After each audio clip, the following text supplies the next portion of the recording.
Hi, welcome to Late Night Stocks. In this video I'm going to talk about Moderna, BioNTech and Novavax. Moderna stock was going down since last Monday. On Friday, almost everything was in red. The reason was Fed's unexpected policy changes about the interest rate. Let's focus on more vaccine-specific news. Polish health minister upbeat on Moderna vaccine talks. Poland has said it will not take or pay for more doses of COVID-19 vaccine under European Union supply contract, as it already has sufficient doses, potentially setting the stage for a legal battle with manufacturers. The company's initial reaction to our proposals to make the terms of the contract regarding the purchase of vaccine more flexible allows to us continue the talks. The company sees space to implement them, so I am counting on reaching a compromise. By the way, Poland's biggest supplier is Pfizer. More and more countries want more flexible deals with manufacturers. The reason is unexpected vaccine demand. Probably they are working on buy now, get in 2 years. With 200 million unused doses, AstraZeneca's COVID vaccine partner Serum Institute halts production. This vaccine has lower efficacy as well as lower acceptance in the world. This is not a big deal for the major vaccine makers, but don't forget the supply is exceeding the demand. Low demand, supply surplus leads J&J to suspend sales forecast of COVID vaccine. According to the firm, vaccine hesitancy in low-income countries, coupled with existing low demand in wealthier nations, has led to a surplus of stock. J&J had previously forecast sales of up to $3.5 billion for this year, according to a Reuters report. By the way, the J&J vaccine makes up to about 3% of doses administered in the US and around 2% in Europe. It is proven that mRNA technology is superior to older methods. The major indexes are going down, so the Moderna stock. The Q1 earnings and the guideline for the rest of the year will be very important. On Friday, BioNTech stock was $145. The stock price dropped from $185 to $145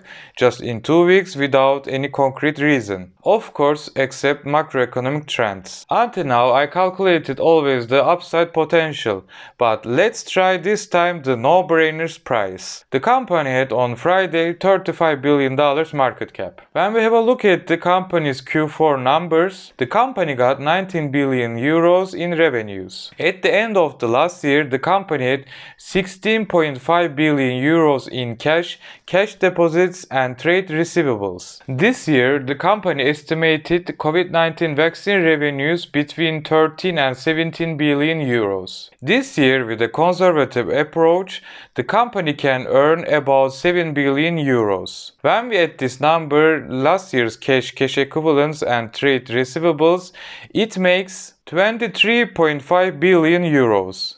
Let's say $25 billion. If we consider its pipeline projects and blockbuster COVID-19 vaccine, we may add extra $5 to $10 billion. So at the end of this year, below $120 is a no-brainer price for this stock. Now, BioNTech stock price is ridiculously cheap, but Wall Street doesn't like the uncertainties for now. But don't forget, the indexes can still pull down the stock price. As you see, Nasdaq Composite Index in a bearish trend, and next week it will probably test another resistance point. Novavax got a major sell-off and the stock price down almost 50% in comparison to 1 month ago. Novavax, fashionably late to the COVID-19 vaccine party, could still re-up $5 billion in 2022. Thanks to meaningful product sales mostly from high-income countries, the analysts believe Novavax shot could reach $4 billion to $5 billion in global sales this year. The team forecasts first quarter sales of about $700 million to $800 million. Meanwhile, COVID is far from over, the analysts warn.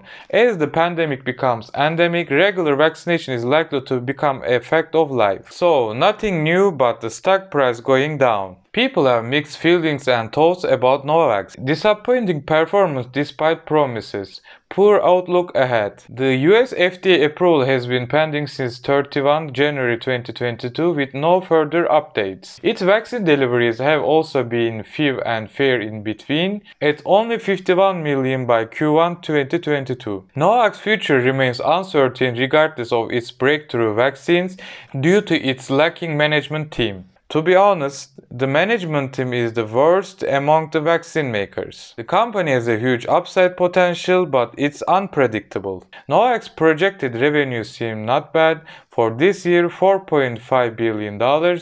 Next year, 3.6 billion, and in 2024 2.1, and in 2025 1.5. We see decreasing revenue expectations, but it's not so dramatic when we think about the market cap. The company had on Friday $3.5 billion market cap with $1.5 billion cash. So $2 billion for its pipeline projects as well as its COVID-19 vaccine. If the company can get between $4 and $5 billion in revenues, at the end of this year the company will have more cash than its market cap. But still, the management can still mess up everything, or the vaccine demand can fall. That's why I would like to wait till Q1 earnings and see the guidance for the rest of the year. Let's have a look at the news. Shanghai's zero COVID nightmare. China doesn't approve export vaccines, and it seems homegrown vaccine that is clearly not performing as well as foreign-made vaccines. I don't think that China will end the pandemic with this policy. If one day China gives up this policy, the country may become a variant factory. It seems this policy can't be sustainable. China hoards over half the world's grain,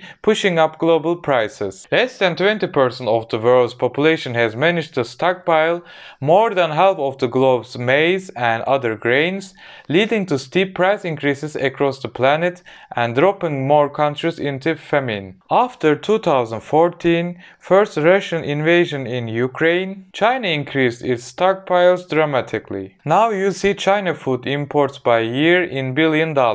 Shutdown of Libya oil site spreads to second terminal. So as you see, inflation will be a big problem this year. Oil and wheat prices are rising, so the inflation. Recession fears are creating a golden opportunity for biotech stocks. During the 2008 financial crisis, the iShares Biotechnology Index dropped by less than half of the S&P 500's fall. Biotech would eventually emerge from the financial crisis up 29% versus a mere 1.5% growth in the index. And the same thing happened during the 2020 COVID-19 pandemic. Long story short, the stock market is under pressure now. Uncertainty makes the stock market more volatile, so the COVID-19 stocks. I hope you enjoyed the video. Thanks for watching till the end. Please give a like, and until next time, keep calm and watch our videos. Bye.